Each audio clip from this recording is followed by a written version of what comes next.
মহিলারা জামাতে নামাজ পড়ার জন্য মসজিদে যেতে পারবে কিনা, এই বিষয়টি আমাদের বর্তমান বিশ্বেও একটি আলোচিত বিষয় যে মহিলারা মসজিদে নামাজ পড়তে যেতে পারবে কিনা। অনেক মসজিদে আবার মহিলাদের জন্য আলাদাভাবে নামাজ পড়ার ব্যবস্থাও রয়েছে। বিজ্ঞ উলামায়ে কেরাম বলেছেন, মহিলাদের জন্য জামাতে শরীক হওয়া বা মসজিদ যাওয়ার বিধানটি ইসলামের প্রথম যুগে ছিল, পরবর্তীতে রাসূল সাল্লাল্লাহু আলাইহি সাল্লাম নিষেধ করে দিয়েছেন। কারণ প্রথম যুগে মুসলমানদের সংখ্যা অধিক, এটা কাফেরদেরকে দেখানোর জন্য রাসূল সাল্লাল্লাহু আলাইহি সাল্লাম মহিলাদেরকেও মসজিদে যাওয়ার আদেশ করেছেন।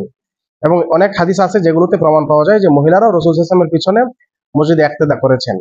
তাছাড়া আরেকটি কারণ ছিল, রাসূল সাল্লাল্লাহু আলাইহি সাল্লাম নামাজের পর মসজিদে অনেক দিনই ইলম শিক্ষা দিতেন, যেগুলা নারীদেরও জানা প্রয়োজন ছিল এবং নারীদের শিক্ষা বিষয়ক অনেক হাদিস ছিল। এই জন্য রাসূল সাল্লাল্লাহু আলাইহি সাল্লাম মহিলাদেরকে মসজিদে আসার আদেশ প্রথম যুগে করতেন। পরবর্তীতে যখন জরুরি বিষয়গুলো মহিলারা শিখে ফেললো এবং মহিলাদের বাড়ি ঘরেই চর্চা করার মতো পরিবেশ হয়ে গেল, তখন রাসূল সাল্লাল্লাহু আলাইহি সাল্লাম মহিলাদেরকে মসজিদে আসতে নিষেধ করেছেন। রাসূল সাল্লাল্লাহু আলাইহি সাল্লাম নিষেধ করার পর সাহাবায়ে কেরামের যুগে এমন কোনো দলিল আর পাওয়া যায় না যে মহিলারা এসে মসজিদে নামাজ আদায় করেছে। মহিলারা ঘরের মধ্যেই তারা নামাজ আদায় করত।